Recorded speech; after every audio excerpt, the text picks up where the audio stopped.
Another day, another mini vlog na naman tayo mga karimix. Pinabili ko nga sa kapatid ko from Tayabas itong pansit habhab na magkita-kita nga kami sa siniluan nung nakaraang araw. May kasama nga yung brohas at saka buding. At syempre dahil nga nagkikrave tayo, ipapaluto ko na kay Habibi. At sa mga nakakamiss sa aking kawaling pangmalakasan na marami ng pinagdaanan, present. Kung sa iba nga ang tunay na luto nito sa Lucban, Quezon ay sayote lamang. At hindi nga maraming gulay ang inilalagay. Correct me nga if I'm wrong mga karimix. Ang trip nga nung maglulutong ilagay na gulay ay pechay at carrots lamang. Nagsaute or nagisa nga lang siya dito ng sibuyas bawang sa ating kawaling pangmalakasan. Antayin nyo nga lang mag-amoy aroma na nga or mag-brown nga ang sibuyas sa tambawang. Isinibay na nga rin sa pagigisa yung ilang piraso or kaunting chicken. Nang mahiwa nga ang carrots, isinibay na nga rin sa pagsusute para isang lutuan na lamang. Bahala na kayo kung paano kayo maggisa basta siya ganyan. Huwag na nga natin siyang pakialaman.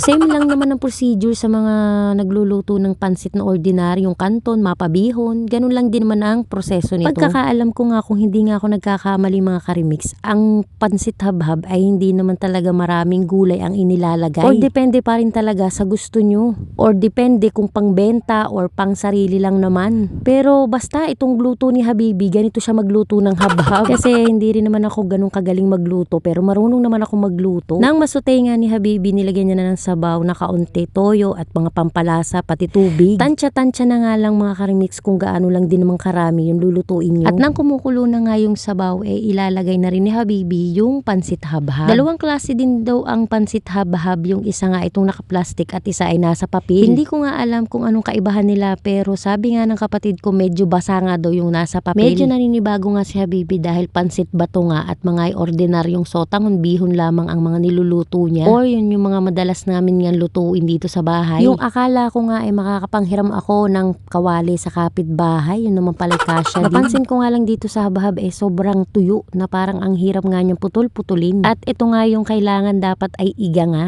Tapos, kaya to tinawag na habhab. Ang alam ko nga kasi hindi na ginagamitan ng kutsara at tinidor kasi nga nakalagay sa dahon, yung iba sa plastic at diretso subo na. Shout out sa mga taga-Lucban or Tayabas, Quezon dyan. Kaway-kaway. Medyo nakakamiss din naman talaga yung mga ganitong pagkain. Napakasimpleng ang lutuin para sa mga magluluto lamang. Tingnan nyo naman at mukhang namang masarap.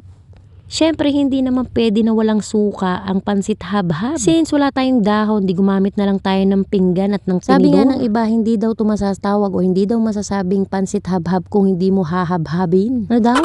Kaysa kumuha pa nga ng dahon, sus, kung magpapakahirap pa ba tayo, ikakain na. Hindi ko nga rin alam pala mga karimix kung bakit nilalagyan ng suka ang pansit habhab. At syempre, wag na tayo magpatumpik-tumpik pa atin ng tikman ng luto ni Habibi. Ika nga pansit habhab ala Habibi. Siya nga pala mga karimix, unlock na rin ang subscription ko, naway magtuloy-tuloy. At yun lang for today's video mga karimix. Maraming salamat sa patuloy na panonood.